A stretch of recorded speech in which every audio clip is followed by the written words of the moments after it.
morning. Today we are going to start exercise 8C. This exercise 8C is basically about the limitations of the trigonometrical ratio. Limitations of the trigonometrical ratio. In this exercise, before we enter, we will try to see the values of the different trigonometrical ratios for some few angles, right? We have the angles from 0 till 180 degree. Is it okay? 0 to 180 degree, and then it can go further till 360 degree. So 0 to 360 degree angle, we have the angle range for these trigonometrical ratios. But we cannot remember the values of all these trigonometrical ratios for all that many number of angles. So at least we will try to remember the value of 3 trigonometrical ratios for these 5 angles, right? And this will give us the limitations. This will tell us about the limitations of the different trigonometrical ratio. We can see from here, sine at a 0 degree angle, the value will be equal to 0. Okay. There are mathematical proofs for that, but we are not going to go into that detail. We will just know for the knowledge that sine at 0 degree, the value is equal to 0. Sine at 30 degree, the value will be half. Sine at 45 degree, the value will be 1 over root 2. Sine at 60 degree, the value is root 3 over 2. And sine at 90 degree, the value is equal to 1. Is it okay? So this table will give you the full information about the limitations of the trigonometrical ratios. And from this table, what we understand is the value of the trigonometrical ratio of sine will range between 0 to 1. This is the limitation of sine, right? The minimum value of sine for any angle can be 0, and the maximum value of sine for any angle can be 1. The value of trigonometrical ratio of sine will be within these two limits, within 0 and 1. Is it okay? Likewise, we can have the limitations for cos and also for tan. The most important is the value of the trigonometrical ratio of sine for this many angles. If we can at least remember the value of trigonometrical ratio of sine for this 5 angles, then automatically we will be able to write the values of the other 2 trigonometrical ratios for the same angle, right? The simple technique is whatever order you have, whatever values you have written for trigonometrical ratio of sine, you can just flip it, you can reverse it, and then that will become the value of your trigonometrical ratio of cos. The trigonometrical ratio of cos at 0 degree will be same as sine at 90 degree, it is 1, right? And then root 3 over 2, cos at 30 degree, cos at 45 will be is the middle, therefore the value of these two will be same. The cos at 60 degree is half, and cos at 90 degree is equal to 0. So the limitations for the trigonometrical ratio of cos also is from 0 to 1 only, but it is in the decreasing order. The value of the trigonometrical ratio will decrease as you increase the angle. So the value of the trigonometrical ratio for the cos is inversely proportional, whereas for sine it is directly proportional. Is this okay? So after knowing the value of these two trigonometrical ratios, we can automatically know the value of the third trigonometrical ratio of tan, right? Because we know that tan is the ratio of sine and cos. Tan theta is actually the ratio of sine theta over cos theta. So if you want to know the value of tan at 0 degree angle, you can write down the ratio of these two, 0 over 1. 0 over 1 will be equal to 0, because 0 divided by any number, the result will be always 0. Therefore, this answer is 0. So when you make the ratio of sine to cos, you are able to get the value of the trigonometrical ratio of tan. Is this okay? So this value we need to remember in order to solve the questions of exercise 8C, right?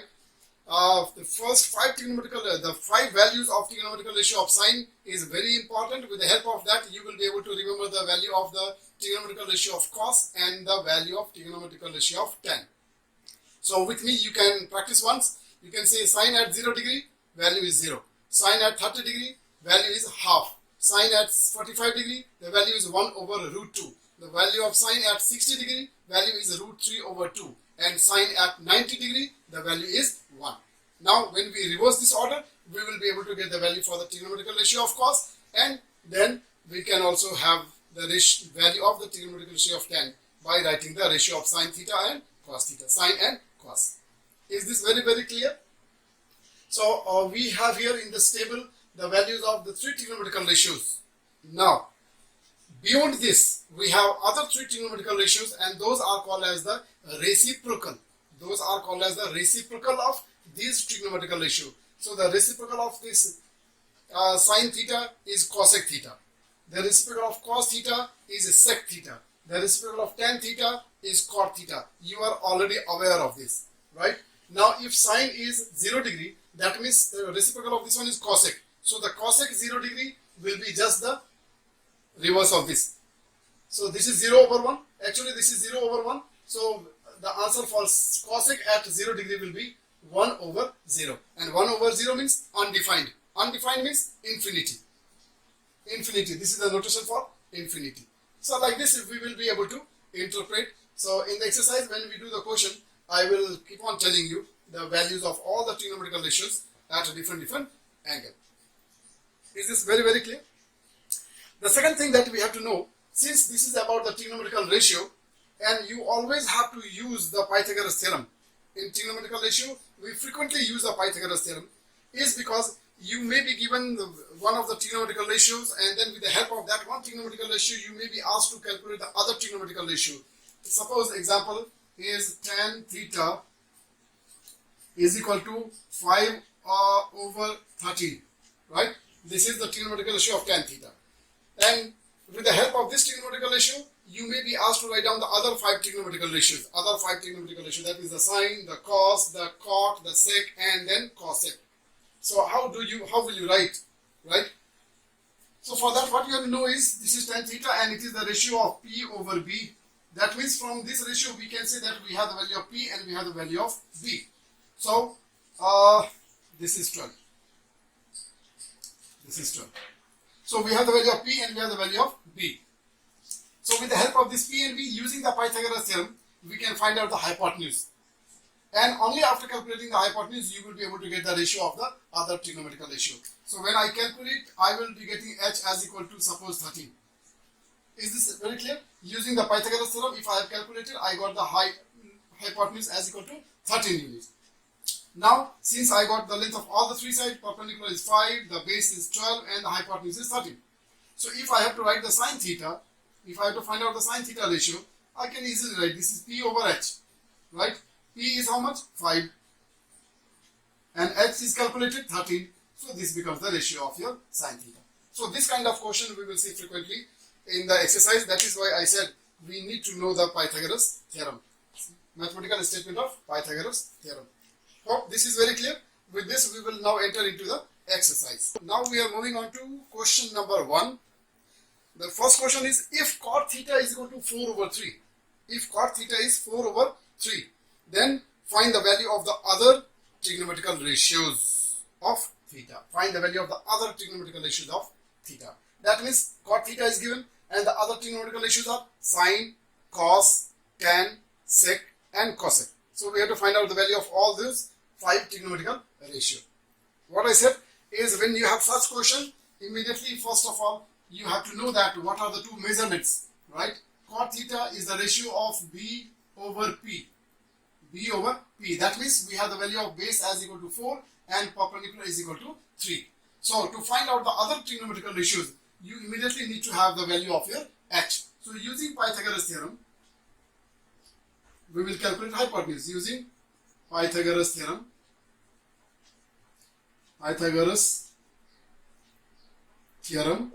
We will calculate the hypotenuse, and the statement is H square is equal to P square plus B square. Am I very clear? If I shift this square to that side, then it will change into square root. You already know. In order to reduce the time and space, I am doing it little shorter. Now P and then B. So 3 square plus 4 square. 3 square is equal to 9 and 4 square is equal to 16. Right? The minute you have shifted this square sign to that side, then this will give you answer in plus and minus. This will give you answer in plus and minus. Please be mindful of that whenever you send this square to the other side. Now this is equal to plus minus root over 25, and therefore your final answer is plus minus 5. Is this alright? Now we are going to calculate the other values. So sine theta. Sine theta we are going to calculate. Sine theta is equal to P over H. P is how much? 3, right? 3 over H. H is plus minus 5. So plus minus 5. This is your answer. Likewise, cos theta. Cos theta is equal to B over H. B over H. B is how much? 4. So 4 over H is plus minus 5. Plus minus 5. Alright. Then we will write down tan theta. Tan theta.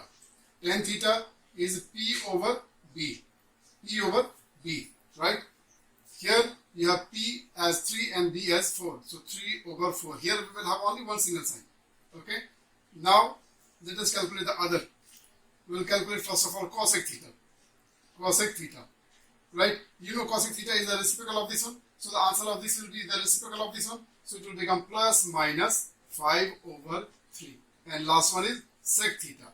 Sec theta is equal to plus minus, because it will be the reciprocal of this one. So it is 5 over 4. Is it well understood? Now this is question number 2. And this question number 2 is quite similar to this question number 1.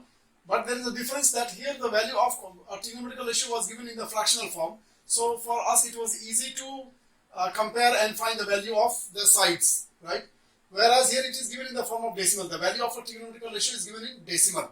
And we don't expect the value of a trigonometrical ratio in decimal. We always want to see the value of a trigonometrical ratio in the fractional form, because only then we will be able to know the length of the side, right? So the value of the trigonometrical ratio of cos A is given as 0.6, and then with the help of this you have to find the value of your given expression, right? So first of all, we will do some rectification in the question, and then we will get the value of the side, right? So this cos A is equal to change this decimal into fractional number, you know what you do. This is 0.6. If I multiply it by 10, then the decimal will disappear, because the decimal is just one digit right. Therefore, we are multiplying it by smallest 2-digit number.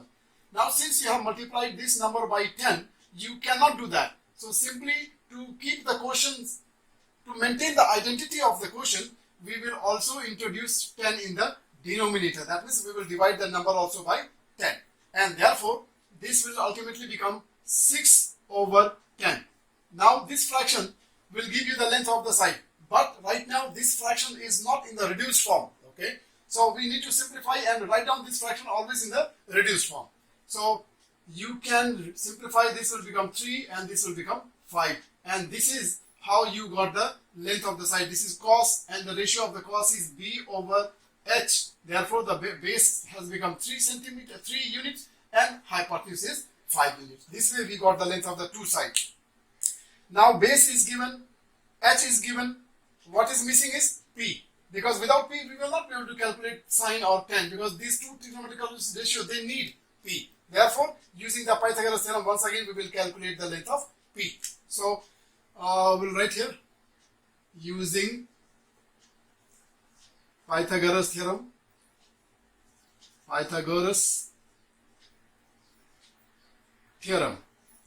right? B, we are going to calculate P. So, P will be equal to root over. When you write root over, that means you are sending this power to that side. That means plus minus. Divided is equal to H square minus B square. Therefore, plus minus root over H square minus B square. H is 5. So, 5 square minus 3 square is equal to 25 minus 9 is 16. Root over 16. And this will be equal to plus minus 4. So, you got your answer. Am I understood? Now, with this we can find the value of the given expression. So, now 5 sine A minus 3 tan A, right? Put the value. 5 sine A. Sine is P over H, and P is 4. H is 5 minus 3 tan A. Tan A is P over B. P is 4. B is 3. Right? This 3 cancel this 3, this 5 cancel this 5, 4 minus 4 is equal to 0. Right? This I have taken positive value. When you take the negative value also, you will get the same answer. Is this okay? Because then in that case, this will become negative and this will become positive. So ultimately, the answer will come same. That is why I am calculating it for only one time. Hope this made you very clear. Thank you. Now this is the next question, question number 3. Right? This is also similar question. The value of this ratio is given. Then with the help of this ratio, you have to find out you have to prove that this is equal to plus minus 2. Am I clear? So let us do the same thing. This is trigonometric ratio of sine, which is the ratio of P over H.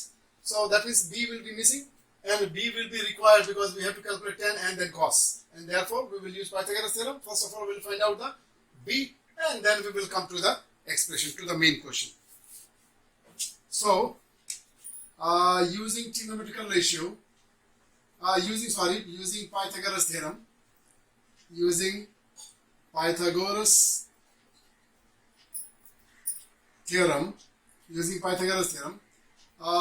we have to find out B, right? So B will be equal to plus minus root over h square minus p square.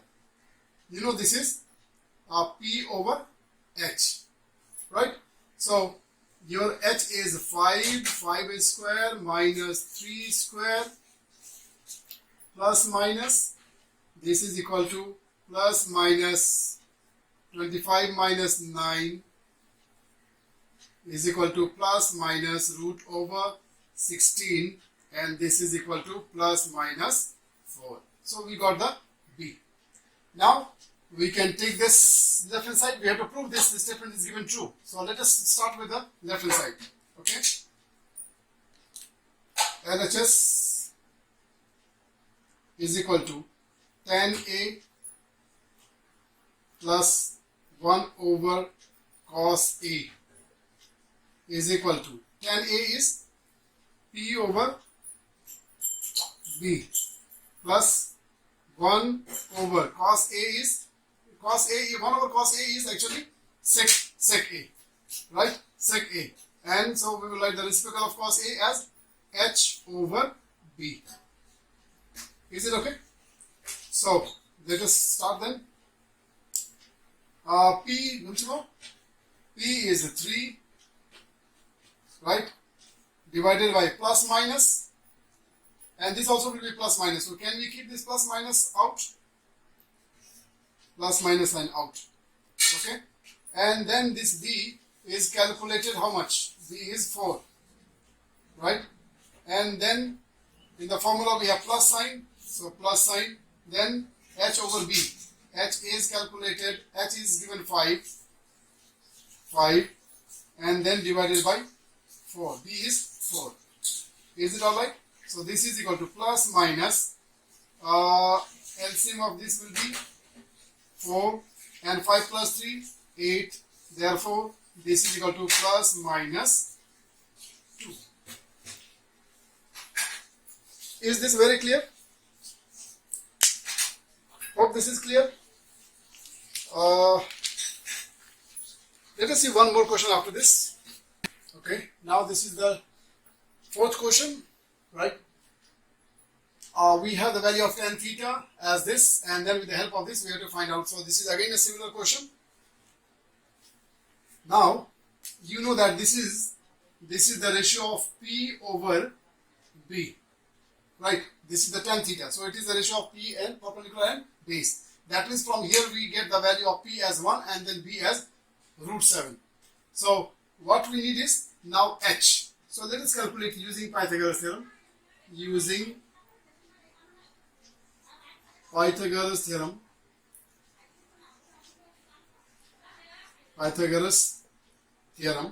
Right.